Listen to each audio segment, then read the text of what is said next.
ഈശോ മിശിഹായിലെ ഏറ്റവും സ്നേഹം നിറഞ്ഞ മാതാപിതാക്കളെ, സഹോദരി സഹോദരങ്ങളെ, വാത്സല്യമുള്ള കുഞ്ഞുമക്കളെ, ഇന്ന് ഫെബ്രുവരി മാസം 12-ാം തീയതി ബഹുമാനപ്പെട്ട ഡാനിയലച്ചനോടൊപ്പം നമുക്ക് വചനം വായിച്ച് ധ്യാനിച്ച് പ്രാർത്ഥിക്കാം. ഇന്ന് നമ്മൾ വചനം വായിച്ച് ധ്യാനിക്കുന്നത് പുറപ്പാടിൻ്റെ പുസ്തകം 25-26 അധ്യായങ്ങൾ, ലേവ്യരുടെ പുസ്തകം 19-ാം അധ്യായം, സങ്കീർത്തനം 119-ാം അധ്യായം 1 മുതൽ 50 വരെയുള്ള തിരുവചനങ്ങൾ. പുറപ്പാടിൻ്റെ പുസ്തകം 25-ാം അധ്യായം 1 മുതലുള്ള തിരുവചനങ്ങൾ. കർത്താവ് മോശയോട് അരുളി ചെയ്തു, എനിക്കൊരു കാണിക്ക സമർപ്പിക്കണമെന്ന് നീ ഇസ്രായേൽക്കാരോട് പറയുക. സ്വമനസ്സാ തരുന്നവരിൽ നിന്നെല്ലാം എനിക്കുള്ള കാണിക്ക നീ സ്വീകരിക്കുക.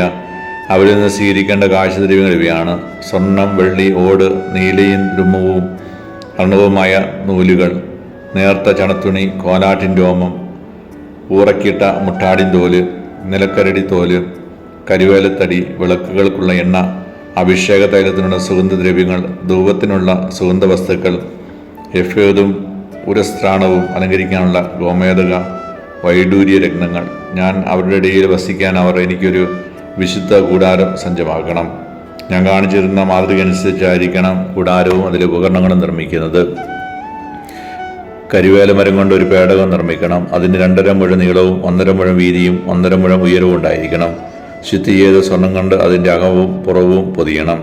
അതിന് മീതെ ചുറ്റും സ്വർണം കൊണ്ടുള്ള ഒരു അരികി വാളിൽ ഉറപ്പിക്കണം. 4 സ്വർണ്ണ വളയങ്ങളുണ്ടാക്കി പേടകത്തിൻ്റെ ചുവട്ടിലെ 4 മൂലകളിൽ ഘടിപ്പിക്കണം. 2 ഒരു വശത്തും 2 മറുവശത്തുമായിരിക്കണം.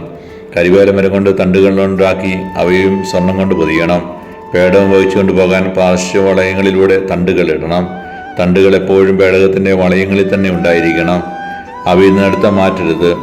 ഞാൻ നിനക്ക് തരാൻ പോകുന്ന ഉടമ്പടി പത്രിക പേടകത്തിൽ സൂക്ഷിക്കണം, നിക്ഷേപിക്കണം. ശുദ്ധി ചെയ്ത സ്വർണം കൊണ്ട് ഒരു കൃപാസനം നിർമ്മിക്കണം.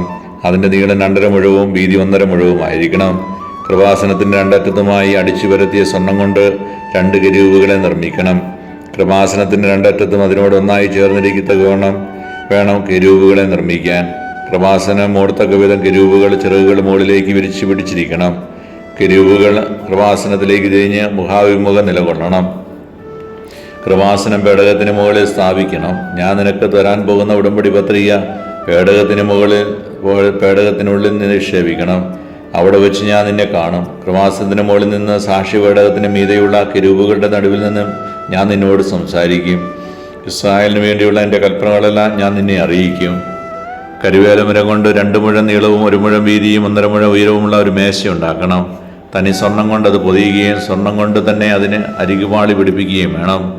അതിന് ചുറ്റും കൈപ്പത്തിയുടെ വീതിയിലുള്ള ഒരു ചട്ടം ഉണ്ടാക്കുകയും ചട്ടത്തിന് ചുറ്റും സ്വർണം കൊണ്ടുള്ള അരികുപാളി പിടിപ്പിക്കുകയും വേണം. സ്വർണം കൊണ്ടുള്ള 4 വളയങ്ങളുണ്ടാക്കി മേശയുടെ 4 മൂലകളിലുള്ള 4 കാലുകളിൽ ഘടിപ്പിക്കുക. വളയങ്ങളിലൂടെ തണ്ടുകളിട്ട് മേശ ചുമന്നുകൊണ്ട് പോകത്തക്ക വിധം വളയങ്ങൾ ചട്ടത്തോട് ചേർന്നിരിക്കണം.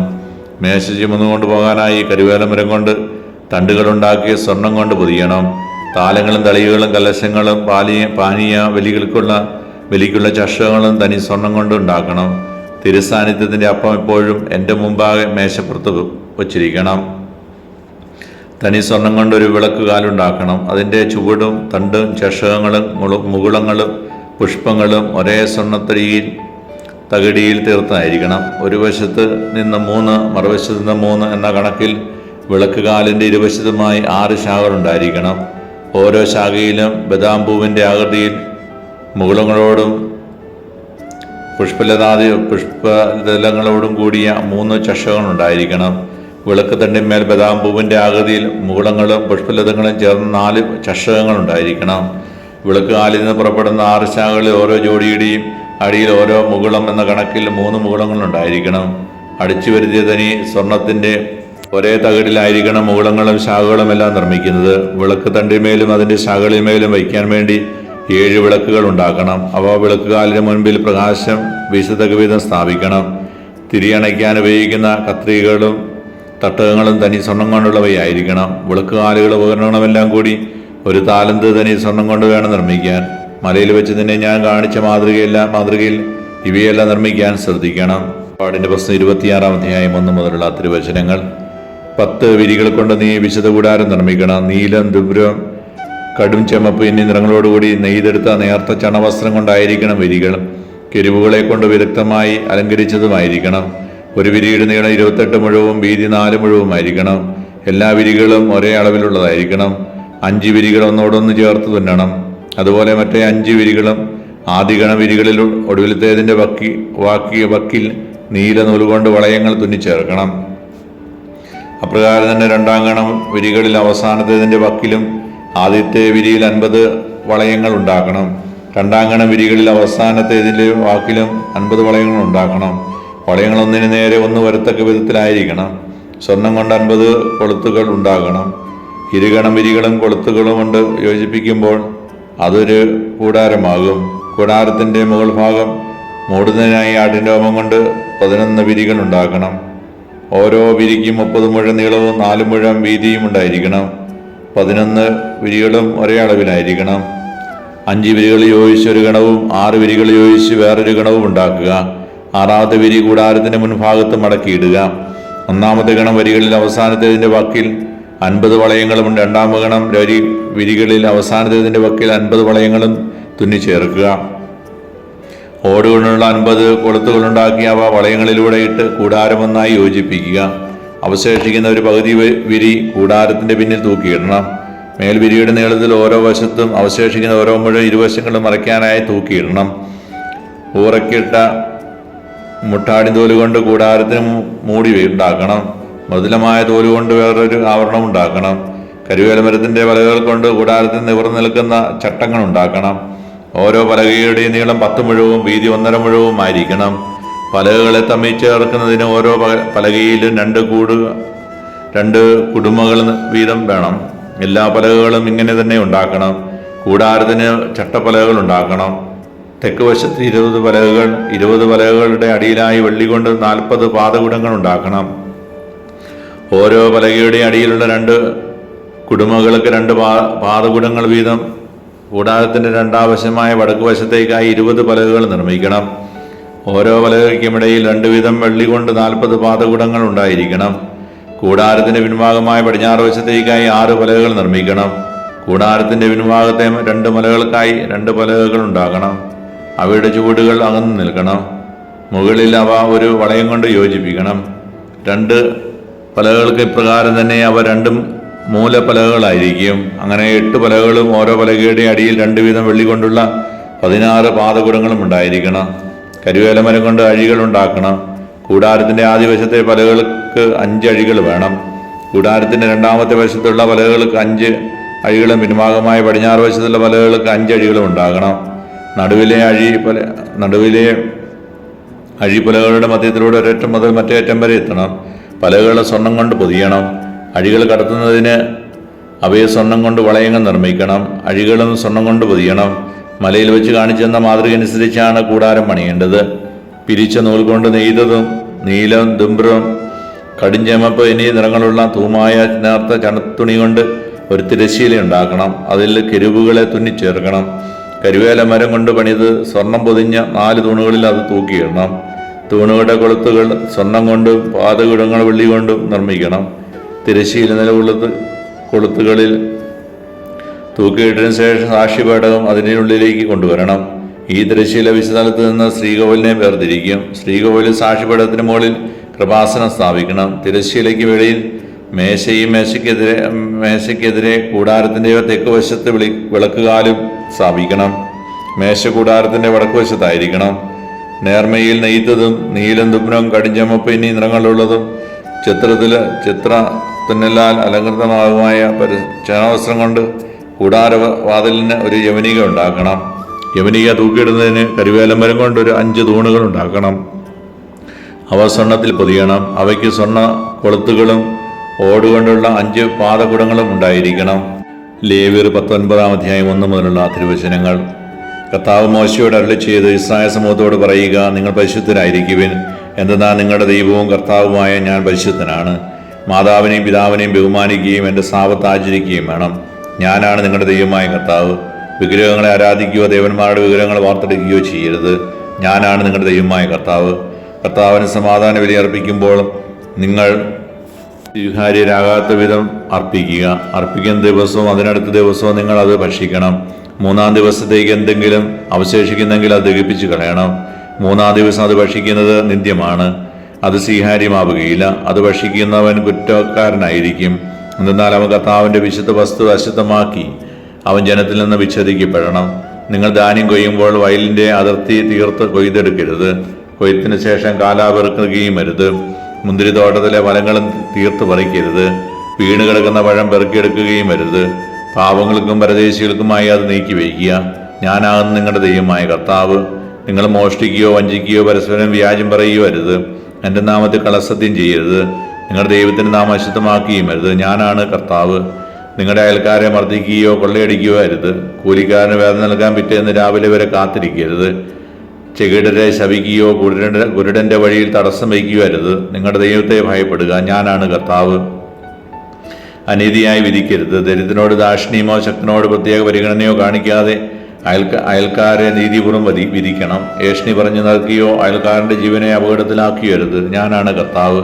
സഹോദരനെ ഹൃദയം കൊണ്ട് വെറുക്കരുത്. അയൽക്കാരനെ ശാസിക്കണം, അല്ലെങ്കിൽ അവൻ മൂലം നീ തെറ്റുകാരനാകും. നിന്റെ ജനത്തോട് പകയോ പ്രതികാരമോ പാടില്ല. നിന്നെപ്പോലെ തന്നെ നിന്റെ അയൽക്കാരനെ സ്നേഹിക്കുക. ഞാനാണ് കർത്താവ്.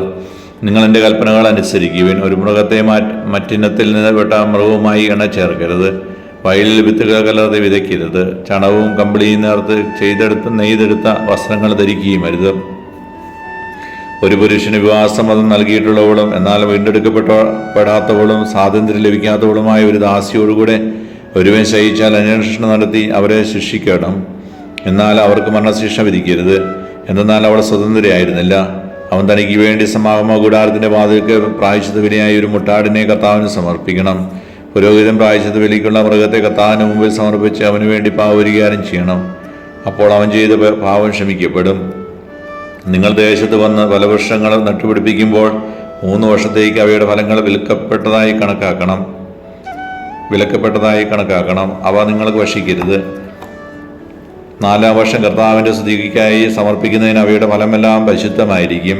5-ാം വർഷം അവയുടെ ഫലങ്ങൾ നിങ്ങൾക്ക് ഭക്ഷിക്കാം. അവ നിങ്ങളെ സമ്പന്നരാക്കും. ഞാനാണ് നിങ്ങളുടെ ദൈവമായ കർത്താവ്. നിങ്ങൾ രക്തത്തോടു കൂടിയ മാംസം ഭക്ഷിക്കരുത്. ശകുനം നോക്കുകയോ ആഭിചാരം നടത്തുകയോ അരുത്. ചെന്നിയും മുണ്ടനം ചെയ്യരുത്. ദീക്ഷയുടെ ആഗ്രഹം മുറിക്കുകയും അരുത്. മരിച്ചവരെ പ്രതി നിങ്ങളുടെ ശരീരത്തിൽ മുറിവുണ്ടാക്കരുത്. ദേഹത്ത് പച്ച കുത്തരുത്. ഞാനാണ് കർത്താവ്. നിന്റെ പുത്രിയെ വേശ്യാവൃത്തിക്ക് ഏൽപ്പിക്കരുത്. അങ്ങനെ ചെയ്താൽ നാട് മുഴുവൻ വേശ്യാപത്തിൽ മുഴുകുകയും തിന്മ കൊണ്ട് നിറയുകയും ചെയ്യാനിടയാകും. നിങ്ങൾ എൻ്റെ സാപത്ത് ആചരിക്കുകയും വിശുദ്ധ സ്ഥലത്തെ ബഹുമാനിക്കുകയും ചെയ്യും. ഞാനാണ് കർത്താവ്. നിങ്ങൾ മന്ത്രവാദികളെ ശകുനക്കാരെ സമീപിച്ച് അശുദ്ധരാകരുത്. ഞാനാണ് നിങ്ങളുടെ ദൈവമായ കർത്താവ്. പ്രായം ചെന്ന് നരച്ചവരുടെ മുമ്പിൽ ആദരവ് എഴുന്നേൽക്കുകയും അവരുടെ ബഹുമാനിക്കുകയും വേണം. നിന്റെ ദൈവമായ ദൈവത്തെ ഭയപ്പെടുക. ഞാനാണ് കർത്താവ്. നിങ്ങളുടെ നാട്ടിൽ വന്ന് താമസിക്കുന്ന വിദേശിയെ ഉപദ്രവിക്കരുത്. നിങ്ങളുടെ ഇടയിൽ വസിക്കുന്ന വിദേശിയെ നിങ്ങളെ സ്വദേശിയെ പോലെ കണക്കാക്കണം. നിങ്ങളെപ്പോലെ തന്നെ അവനെയും സ്നേഹിക്കണം. കാരണം നിങ്ങൾ ഈജിപ്ത് ദേശത്ത് വിദേശികളായിരുന്നു. ഞാനാണ് നിങ്ങളുടെ ദൈവമായ കർത്താവ്. വിധിയിലും അളവിലും തൂക്കത്തിലും നിങ്ങൾ അനീതി പ്രവർത്തിക്കരുത്. ശരിയായ തുലാസും കട്ടിയും എഫായും ഹിന്നും നിങ്ങൾക്കുണ്ടായിരിക്കണം. ഈജിപ്ത് ദേശത്ത് നിന്ന് നിങ്ങളെ കൊണ്ടുവന്ന നിങ്ങളുടെ ദൈവമായ കർത്താവ് ഞാനാണ്. നിങ്ങൾ എൻ്റെ കൽപ്പനകളും നിയമങ്ങളും അനുസരിച്ച് പ്രവർത്തിക്കണം. ഞാനാണ് കർത്താവ്. സങ്കീർത്തനം 119 അധ്യായം 1 മുതൽ 50 വരെയുള്ള തിരുവചനങ്ങൾ. അപങ്കിലമായ മാർഗത്തിൽ ചരിക്കുന്നവർ, കർത്താവിൻ്റെ നിയമം അനുസരിക്കുന്നവർ ഭാഗ്യവാന്മാർ. അവിടുത്തെ കൽപ്പനകൾ പാലിക്കുന്നവർ, പൂർണ്ണ ഹൃദയത്തോടെ അവിടുത്തെ തേടുന്നവർ ഭാഗ്യവാന്മാർ. അവർ തെറ്റ് ചെയ്യുന്നില്ല, അവർ അവിടുത്തെ മാർഗത്തിൽ ചരിക്കുന്നു. അങ്ങയുടെ പ്രമാണങ്ങൾ സത്താവറും പാലിക്കണമെന്ന് അങ്ങ് കൽപ്പിച്ചിരിക്കുന്നു. അങ്ങയുടെ ചട്ടങ്ങൾ പാലിക്കുന്നതിൽ ഞാൻ സ്ഥിരതയുള്ളവൻ ആയിരുന്നെങ്കിൽ അപ്പോൾ അങ്ങയുടെ കൽപ്പനകളെ ദൃഷ്ടി ഉറപ്പിച്ചിരിക്കുന്ന എനിക്ക് ലജ്ജിതനാകേണ്ടി വരികയില്ല. അങ്ങയുടെ നീതിയിഷ്ടമായ ശാസനങ്ങൾ പഠിക്കുമ്പോൾ ഞാൻ പരമാർത്ഥ ഹൃദയത്തോടെ അങ്ങയെ പുകഴ്ത്തും. അങ്ങയുടെ ചട്ടങ്ങൾ ഞാൻ അനുസരിക്കും. എന്നെ പൂർണ്ണമായി പരിത്യജിക്കരുത്. യുവാവ് തൻ്റെ മാർഗം എങ്ങനെ നിർമ്മലമായി സൂക്ഷിക്കും. അങ്ങയുടെ വചനമനുസരിച്ച് വ്യാപരിച്ചുകൊണ്ട് പൂർണ്ണ ഹൃദയത്തോടെ ഞാൻ അങ്ങയെ തേടുന്നു. അങ്ങയുടെ കൽപ്പന വിട്ടു നടക്കാൻ എനിക്ക് ഇടയാകാതിരിക്കട്ടെ. അങ്ങേക്കെതിരെ പാവം ചെയ്യാതിരിക്കേണ്ടതിന് ഞാൻ അങ്ങയുടെ വചനം ഹൃദയത്തെ സൂക്ഷിച്ചിരിക്കുന്നു. കർത്താവേ, അങ്ങ് വാഴ്ത്തപ്പെടട്ടെ. അങ്ങയുടെ ചട്ടങ്ങൾ എന്നെ പഠിപ്പിക്കണമേ. അങ്ങയുടെ നാവിൽ നിന്ന് പുറപ്പെടുന്ന ശാസനകളെ എൻ്റെ അധരങ്ങൾ പ്രഘോഷിക്കും. സമ്പദ് സമൃദ്ധി എന്ന പോലെ അങ്ങയുടെ കൽപ്പനകൾ പിന്തുടരുന്നതിൽ ഞാൻ ആനന്ദിക്കും. ഞാൻ അങ്ങയുടെ പ്രമാണങ്ങളെപ്പറ്റി ധ്യാനിക്കുകയും അങ്ങയുടെ മാർഗദൃഷ്ടി ഉറപ്പിക്കുകയും ചെയ്യും. അങ്ങയുടെ ചട്ടങ്ങളിൽ ഞാൻ സന്തോഷിക്കും. അങ്ങയുടെ വചനം വിസ്മരിക്കുകയില്ല. ഞാൻ ജീവിച്ചിരിക്കാനും അങ്ങയുടെ വചനം അനുസരിക്കുവാനും ഈ ദാസനെ മേൽ കൃപ ചൊരിയണമേ. അങ്ങയുടെ പ്രമാണങ്ങളുടെ വൈശിഷ്ട്യം ദർശിക്കാൻ എൻ്റെ കണ്ണുകൾ തുറക്കണമേ. ഭൂമിയിൽ ഞാനൊരു പരദേശിയാണ്. അങ്ങയുടെ കൽപ്പനകളെ എന്നിൽ നിന്ന് മറച്ചു വയ്ക്കരുത്. അങ്ങയുടെ കൽപ്പനകൾക്ക് വേണ്ടിയുള്ള അഭിനിവേശം നിരന്തരം എന്നെ ദഹിപ്പിക്കുന്നു. അങ്ങയുടെ പ്രമാണങ്ങൾ വിട്ടു നടക്കുന്ന ശപിക്കപ്പെട്ട അധികാരികളെ അവിടുന്ന് ശാസിക്കുന്നു. അവരുടെ നിന്ദനവും പരിഹാസവും എന്നിൽ നിന്ന് അകറ്റണമേ. ഞാൻ അങ്ങയുടെ കൽപ്പനകൾ പാലിച്ചുവല്ലോ. രാജാക്കന്മാർ ഒത്തിയാൽ എനിക്കെതിരെ കൂടാതെ നടത്തുന്നു. എന്നാൽ ഈ ദാസൻ അങ്ങയുടെ ചട്ടങ്ങളെപ്പറ്റി ധ്യാനിക്കും. അവിടുത്തെ കൽപ്പനകളാണ് എൻ്റെ ആനന്ദം. അവയാണ് എനിക്ക് ഉപദേശം നൽകുന്നത്. എൻ്റെ പ്രാണനെ പിടിയോട് പറ്റിച്ചേർന്നിരിക്കുന്നു. അങ്ങയുടെ വാഗ്ദാനത്തിൽ എന്നെ ഉജ്ജീവിപ്പിക്കണമേ. എൻ്റെ അവസ്ഥ ഞാൻ വിവരിച്ചപ്പോൾ അങ്ങ് എനിക്ക് ഉത്തരം മരളി. അങ്ങയുടെ ചട്ടങ്ങൾ എന്നെ പഠിപ്പിക്കണമേ. അങ്ങയുടെ പ്രമാണങ്ങൾ നിർദ്ദേശിക്കുന്ന വഴി എനിക്ക് കാണിച്ചു തരണമേ. ഞാൻ അങ്ങയുടെ അത്ഭുത കൃത്യങ്ങളെപ്പറ്റി ധ്യാനിക്കും. ദുഃഖത്താൽ എൻ്റെ ഹൃദയം ഉരുകുന്നു. അങ്ങയുടെ വാഗ്ദാനമനുസരിച്ച് എന്നെ ശക്തിപ്പെടുത്തണമേ. തെറ്റായ മാർഗങ്ങളെ എന്നിൽ നിന്ന് അകറ്റണമേ. കാരുണ്യപൂർവ്വം അങ്ങയുടെ നിയമം എന്നെ പഠിപ്പിക്കണമേ. ഞാൻ വിശ്വസ്തയുടെ മാർഗം തിരഞ്ഞെടുത്തിരിക്കുന്നു. അങ്ങയുടെ ശാസനകൾ എൻ്റെ കൺമുമ്പിലുണ്ട്. കർത്താവേ, അങ്ങയുടെ കൽപ്പനയോട് ഞാൻ ചേർന്ന് നിൽക്കുന്നു. ലജ്ജിതനാകാൻ എനിക്ക് ഇടവരുത്തരുതേ. ഒരുക്കമുള്ള ഹൃദയം അങ്ങ് എനിക്ക് തരുമ്പോൾ ഞാൻ അങ്ങയുടെ പ്രമാണങ്ങളുടെ പാതയിൽ ഉത്സാഹത്തോടെ ചരിക്കും. കർത്താവേ, അങ്ങയുടെ ചട്ടങ്ങളുടെ വഴി പഠിപ്പിക്കണമേ. അവസാനം വരെ ഞാൻ അത് പാലിക്കും. ഞാൻ അങ്ങയുടെ പ്രമാണം പാലിക്കാനും പൂർണ്ണഹൃദയത്തോടെ അത് അനുസരിക്കാനും വേണ്ടി എനിക്ക് അറിവ് നൽകണമേ. അവിടുത്തെ കൽപ്പനകളുടെ വഴിയിലൂടെ എന്നെ നയിക്കണമേ. ഞാൻ അതിൽ സന്തോഷിക്കുന്നു. ദാനലാഭത്തിലേക്കല്ല, അങ്ങയുടെ കൽപ്പനകളിലേക്ക് എൻ്റെ ഹൃദയത്തെ തിരിക്കണമേ. വ്യർത്ഥതകളിൽ നിന്ന് എൻ്റെ ദൃഷ്ടി തിരിക്കണമേ. അങ്ങയുടെ മാർഗത്തിൽ ചരിക്കാൻ എന്നെ ഉജ്ജീവിപ്പിക്കണമേ. അങ്ങയുടെ ഭക്തർക്ക് നൽകിയ വാഗ്ദാനം ഈ ദാസന് നിറവേറ്റി തരണമേ. ഞാൻ ഭയപ്പെടുന്ന അവമതി എന്നിൽ നിന്ന് അകറ്റണമേ. അങ്ങയുടെ നിയമങ്ങൾ വിശിഷ്ടമാണല്ലോ. ഇതാ അങ്ങയുടെ പ്രമാണങ്ങളെ ഞാൻ അഭിലഷിക്കുന്നു. അങ്ങയുടെ നീതിയാൽ എന്നിൽ പുതുജീവൻ പകരണമേ. കർത്താവേ, അങ്ങയുടെ കാരണം എൻ്റെ മേൽ ചൊരിയണമേ. അങ്ങ് വാഗ്ദാനം ചെയ്ത രക്ഷ എനിക്ക് നൽകണമേ. എന്നെ അവഹേളിക്കുന്നവരോട് മറുപടി പറയാൻ അപ്പോൾ എനിക്ക് കഴിയും. ഞാൻ അങ്ങയുടെ വചനത്തിലാണല്ലോ ആശ്രയിക്കുന്നത്. സത്യത്തിൻ്റെ വചനം എൻ്റെ അതിരങ്ങളിൽ നിന്ന് നിശേഷം എടുത്തു കളയരുത്. അങ്ങയുടെ കൽപ്പനകളിലാണല്ലോ ഞാൻ പ്രത്യാശ അർപ്പിക്കുന്നത്. ഞാൻ അങ്ങയുടെ കൽപ്പനകളെ നിരന്തരം എന്നേക്കും പാലിക്കും. അങ്ങയുടെ കൽപ്പനകൾ തേടുന്നത് കൊണ്ട് ഞാൻ സ്വതന്ത്രനായി വ്യാപരിക്കും. രാജാക്കന്മാരുടെ മുമ്പിലും ഞാൻ അങ്ങയുടെ കൽപ്പനകളെപ്പറ്റി സംസാരിക്കും. ഞാൻ ലജ്ജിതനാവുകയില്ല. അങ്ങയുടെ പ്രമാണം ഞാൻ ആനന്ദം കണ്ടെത്തുന്നു. ഞാൻ അവയെ അത്യധികം സ്നേഹിക്കുന്നു. ഞാൻ അങ്ങയുടെ പ്രമാണങ്ങളെ ആദരിക്കുന്നു. ഞാൻ അവയെ സ്നേഹിക്കുന്നു. ഞാൻ അങ്ങയുടെ ചട്ടങ്ങളെപ്പറ്റി ധ്യാനിക്കുന്നു. ഈ ദാസന് നൽകിയ വാഗ്ദാനം ഓർക്കണമേ. അതുവഴിയാണല്ലോ അങ്ങ് എനിക്ക് പ്രത്യാശ നൽകിയത്. അങ്ങയുടെ വാഗ്ദാനം എനിക്ക് ജീവൻ നൽകുന്നു എന്നതാണ് ദുരിതങ്ങളിൽ എൻ്റെ ആശ്വാസം. നമ്മുടെ കർത്താവായ മിശിഹായ്ക്ക് സ്തുതി.